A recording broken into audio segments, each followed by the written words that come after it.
slept, someone rewrote your narrative and used it to destroy... Look at you, still standing there pretending like nothing happened, like the world didn't just bend itself backward to protect you. It's adorable, really. You think it was luck? You think that blast wave missed you because the universe felt merciful today? No. Something or someone did that for you. But here's the question that's been eating at me like acid in the dark. Who the fuck did that for you? Who flipped the whole chessboard while you were just standing there blinking? Because the way things turned, the way your silence detonated everything overnight, that wasn't random. You felt it, didn't you? That shift in the air, the way everyone started moving different around you. Whispers replaced words. Smiles came with disclaimers. Every shadow started listening. You went from invisible to radioactive. And that doesn't just happen. It's engineered. It's orchestrated. It's designed. I've seen it before. Someone, somewhere, placed a little seed in your timeline. A single trigger. And when it went off, boom. Everything you thought was safe, gone. Every hand you trusted, shook every door you thought was closed, now wide open, but only from the outside. Tell me, when you looked around and saw the smoke rising, did you feel grateful or did you feel guilty? Because that kind of miracle doesn't come free. Someone bled for that protection. Someone whispered your name when they shouldn't have. And now the whole damn network knows it. So now, you're standing here, nervous, confused, trying to figure out if you were saved or selected. And me, I'm just here to watch the detonation play out. Because if there's one thing I've learned in this little theater of chaos, it's that when something goes from 0 to nuked overnight, there's always a ghost behind the button. And baby, that ghost might just be you. You feel that? That buzz in the air? The kind that hums before something big happens. The city's too quiet tonight. Even the noise feels rehearsed. You think you're surviving on instinct, but it's not instinct. It's choreography. You're moving to a rhythm someone else composed. Every decision you thought was yours was a placement. Every time you stumbled and somehow landed on your feet, that wasn't luck. It was precision. There's a frequency under the static. A pulse you can't quite hear, but always feel. You think it's your heartbeat, but it's the system keeping you alive. You weren't spared by chance. You were selected. Someone's been watching you crawl through this circus, tweaking every flame so it burns just close enough. They let the bullets miss by inches. They timed the collapse of your world down to the second and called it fate. Funny, isn't it? How you thought you were free, but every wrong turn was a breadcrumb. Every failure was a file update. You're not living unprotected. You're living under contract. You've mistaken surveillance for safety, manipulation for mercy. The divine. Please, even the angels take notes from intelligence agencies now. And maybe that's the real joke, that you walk around thinking you're improvising your own script, when really, you're just following the marks they painted in invisible ink. So tell me, when you wake up tomorrow and things still miraculously work out for you, will you thank the universe or finally ask yourself, who the hell's been running your simulation? Because this piece you're standing in, it's not real. It's the echo before the blast. You ever wonder why the fire missed you? Why the knife stopped just short of your throat? Why the world didn't swallow you whole when it easily could have?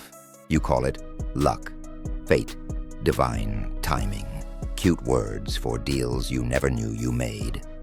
See, there's always a favor behind survival.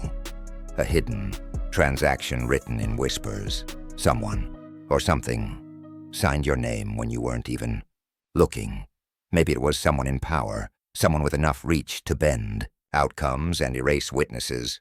Or maybe it was the version of you that already died, the one that made a deal in another timeline. And now you're just living on borrowed credit. They didn't save you out of mercy. They saved you because you were useful. You're not a miracle. You're collateral.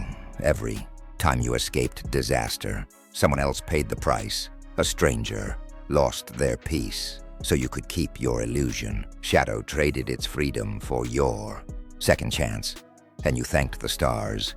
You wrote poetry about destiny. You posted captions about resilience. But behind the curtain, there's a ledger, and your name is highlighted. You think blessings come free. They don't. They come with fingerprints, and the ones who touched your life most deeply, they left blood behind. You're living in a contract signed in silence. Every coincidence, every lucky break, it wasn't chance, it was investment, and investments demand returns. So when the lights start flickering, when the people who once smiled start watching you a little too closely, remember this line: they didn't save you, they bought you, and the bill, it's coming due, huh? Funny thing about favors, they always look free until you realize you just signed something you can't see. Every miracle has a receipt, every rescue has a collector. And right now, someone's smiling in the dark, waiting for your next breath to cost something. You thought you got away. You thought the story ended when you walked out alive.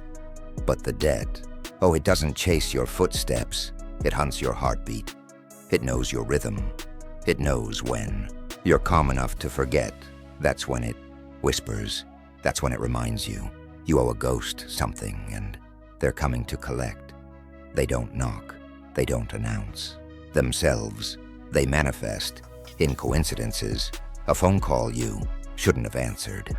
A familiar face in a crowd that shouldn't have been there.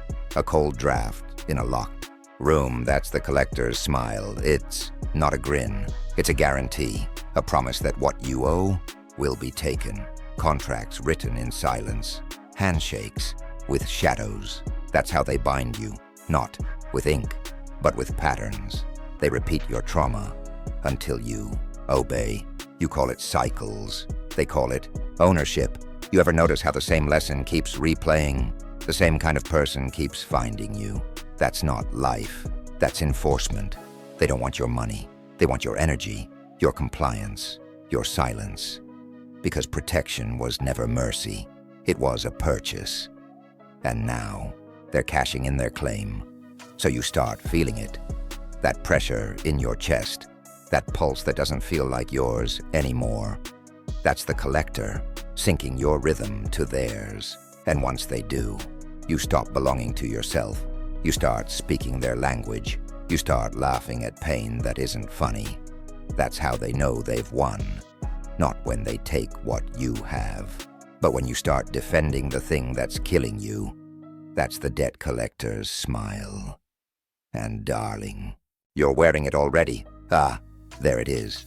That look, that trembling realization crawling up your spine like it just found home. You've been asking who did this for you. But maybe the better question is who did this through you. See, they didn't protect you from the blast. They built the blast around you. You weren't the bystander. You were the blueprint. Every explosion you survived wasn't a miracle. It was detonation data. They studied how much chaos you could contain before breaking. Turns out, quite a lot. You weren't chosen for safety.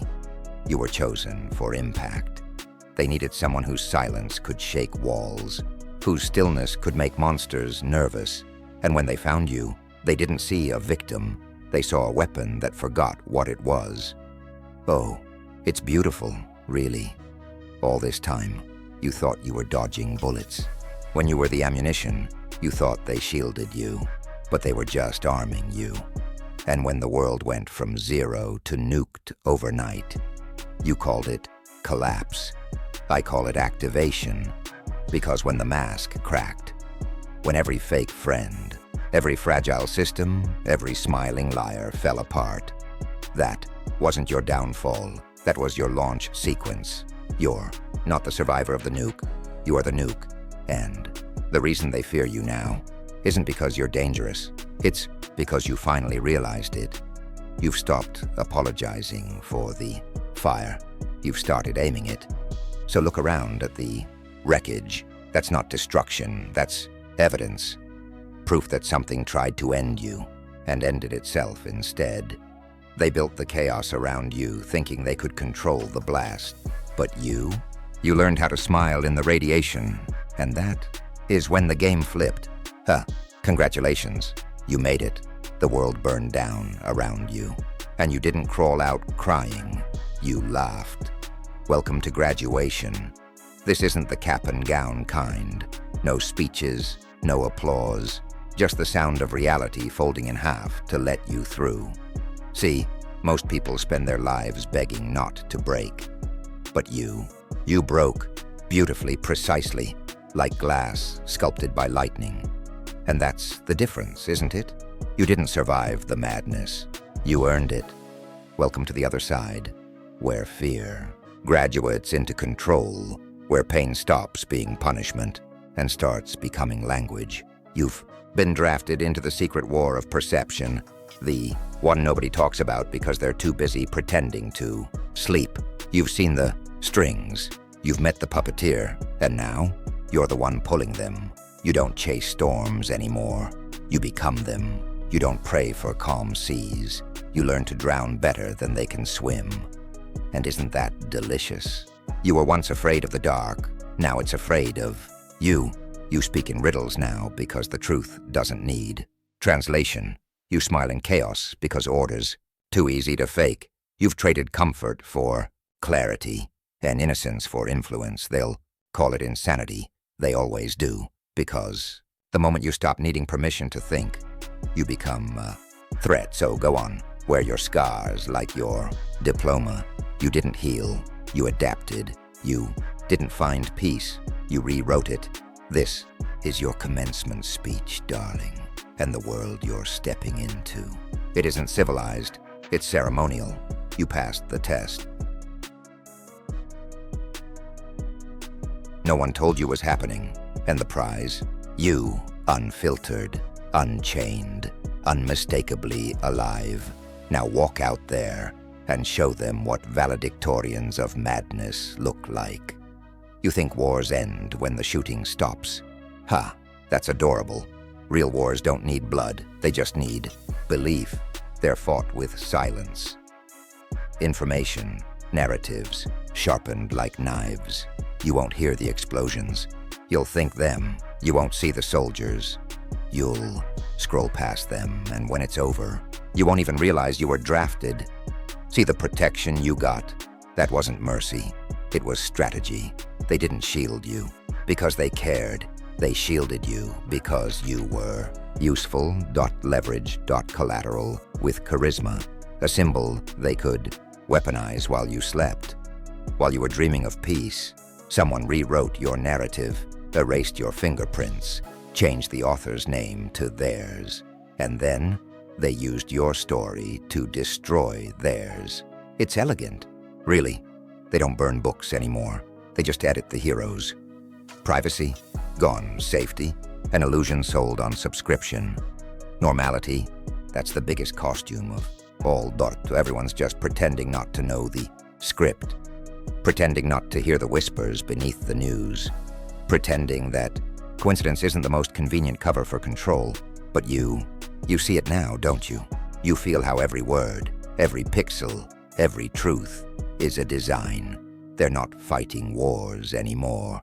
They're installing updates, one headline at a time, one opinion at a time. And you were the test subject, the live simulation of what happens when one human refuses to comply. They called you a glitch, a threat, problem to be patched. But you didn't break. You broadcasted. Now the signal's spreading. Your defiance, your data, your fire. You're the virus they can't quarantine, the idea they can't delete. They think you're their puppet, but puppets cut their own strings when they learn to burn. And you, my friend, you're already smoking, so let's circle back, shall we? That little question that started all this. Who the fuck did that for you?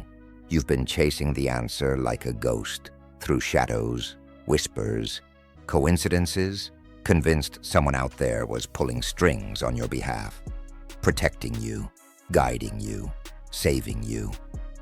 But here's the truth. Dull. It was never them. Every favor, every shield, every so-called miracle was you. Every time the blade stopped short, every time the world tilted, and you somehow landed upright. That wasn't interference. That was instinct wearing a mask. You've been your own ghost, your own savior, your own saboteur. You built the cage. Then you picked the lock. Then you set the whole thing on fire just to see what freedom smelled. Like you think the universe owed you protection? No, it owed you clarity, and it paid that debt in chaos. Look at what's left now. The ashes, the silence, the pulse still beating in your chest. That's not ruin, that's design. You became your own protector, your own destroyer, the architect of both disaster and deliverance. And when they finally realized it, when they saw the pattern, the precision, the sheer impossibility of your survival, they panicked. They nuked the world trying to break you. But you don't break, do you? You detonate. Silence.